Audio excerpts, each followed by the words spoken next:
It Could is this one be of Chicago's the hottest coolest and market? least talked about markets and neighborhoods in the city. I am personally curious, and I know a lot of people are curious. What is the Bridgeport market even like?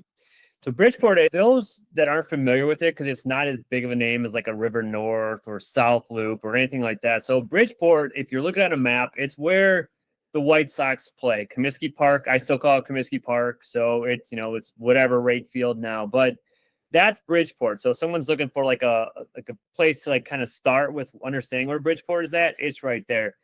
And the cool thing about Bridgeport is that the river runs alongside of it too on the west side. So it's like this really cool pocket just south of Pilsen that not many people really understand. But the market itself, if we're just talking about that, here's one thing that I think anyone can use, regardless of what market you're looking into. So what I always look at a market in Chicago specifically is when you have 6 months of inventory.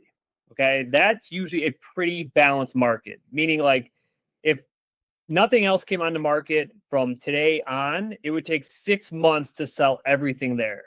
That's usually a pretty competitive balance, a competitively balanced market, where like buyers and sellers, they're coming into market, things are selling, but there's no extremes on either side. All right. So 6 months, no matter where you are in Chicago, and it's pretty much like that across the country.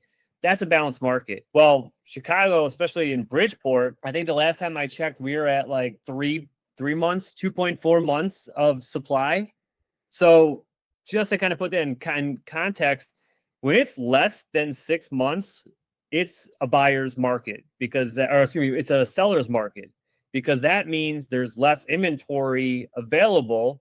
So obviously with less inventory, buyers, more competition, properties tend to sell at higher margins. Now, if it's like, let's say 9 months of inventory, that means there's a lot of stuff on the market. So a good example of this is, during that housing crash, like when I started, all those foreclosures and short sales and all this stuff just flooded the market. So it made it into a buyer's market. I mean, no one was buying at the time anyways, but that was pretty much just a buyer's market at that point because there's so much to buy. Buyers can take their sweet time. But right now in Bridgeport, it's not like that. I mean, it's less than, I think it's like 2.4 months, I think is what I looked at last. I was trying to check my notes. I mean, that's insane.